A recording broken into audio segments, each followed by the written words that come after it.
this is a policy book. Not even you've already written a biography. There's some bio in here, but mostly it's you writing about policy in the best way, as far as I'm concerned. Talk about the real lives of real people and how things can be applied to people who are struggling for the American dream. Right. The title, again, American Dreams, Restoring Economic Opportunity for Everyone. Let's start with education. You use Steve Martin to illustrate the problem and David Bowie to describe the solution. So the best way to describe on but on the education front, you used to see education as a nice option to have if you weren't going to go out and work for 30 years in a factory somewhere. It's not an option anymore. It's a necessity. The problem we have is that in the 21st century, education largely meant a diploma from a four-year college. And my argument is that in the 21st century, we need multiple variables of education. First, we need vocational programs where people can graduate from high school certified to go to work. There's no reason why you can't graduate someone at 18 years of age certified as a BMW technician, and they can make $40,000 a year as an 18-year-old. Who should do the certification? Well, obviously, the private industry certifies. For example, BMW has a training system, and the question is, do you wait till they're 25 and they've dropped out of school and they've languished in the economy, or do you do it when they're 16, 17, and 18 and they clearly have an interest in mechanical things?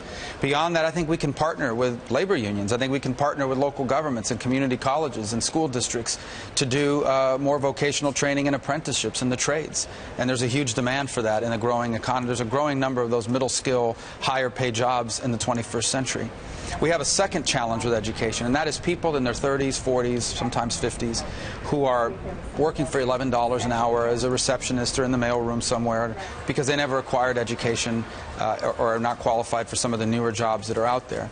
The only way they're ever going to get a raise is if they can acquire new skills. The problem is they have to work full-time, they have to raise kids. They can't drop everything and go to a traditional school for 4 years.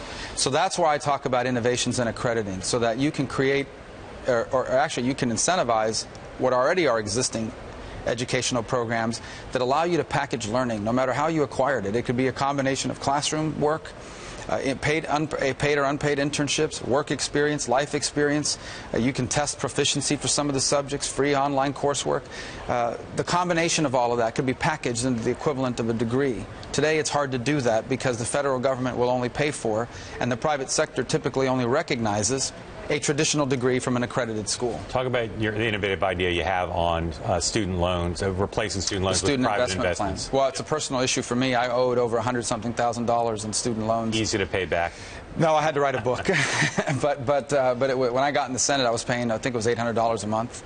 And for many years, when I first got married, it was about $1,400 a month. It was our single biggest expenditure. And I think a lot of students are taking on student loans not recognizing what the repayment looks like. Now, most of them aren't $100,000, but a lot of times you'll take out a loan and graduate with a degree that doesn't lead to a job. So on that front, I have three proposals. The first is, I think I have a bill with Senator Wyden. It's called Right to Know Before You Go. And what it says is that before you take out a student loan, that school has to tell you, this is how much graduates from our school make when they graduate with that degree. So you can make a decision of whether or not it's worth borrowing that money. And you'd have the federal government mandate that the schools have to do that. Yeah, it would be a law that would require that information be available. Right. Ultimately, the student decides whether they want to go forward or not, but that information would be available to them. The second one would be, we would make income-based repayment the default repayment method for people. In essence, everyone's repayment on it, and obviously you could always pay more, and we've worked on that with Mark Warner. And the third proposal is an alternative to student loans that I think would primarily benefit graduate students, but that's where the bulk of student loan debt is. It's something called a student investment plan, where basically you could take your undergrad resume and the work you've done and your outlook and basically go to an investment group who agrees to pay for your college tuition. They're investing in you. And in exchange, you promise to pay them a percentage, 1 or 2% of your earnings for the next 10 years after you graduate.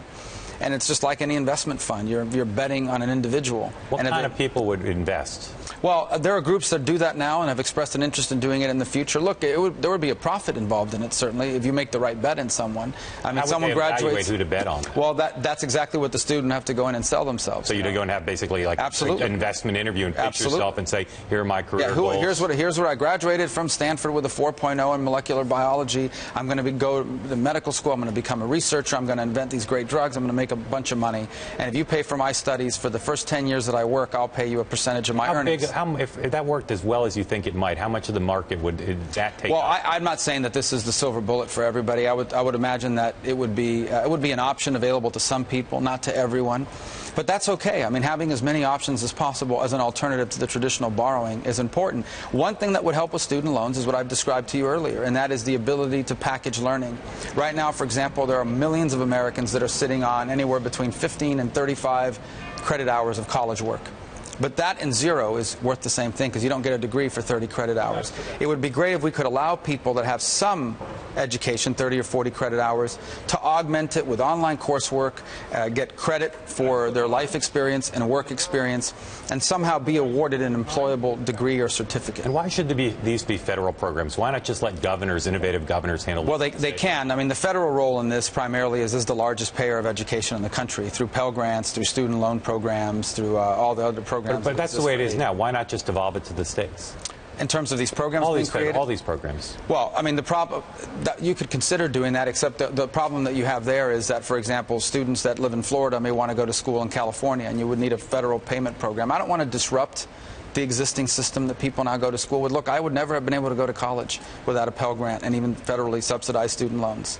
So I couldn't have gone to school. My parent couldn't pay for it. What I want to make sure is that those funds are available in the best setting possible for the student's future, and also that students have information about the borrowing they're taking on so they can make a cost-benefit decision. We didn't get to retirement, security, health, tax code, lots of family stuff, lots of policy in the book, and lots of specifics, admirably so. A lot of political books don't have it. Before I let you go, I mentioned Steve Martin and David Bowie both make cameos in the book.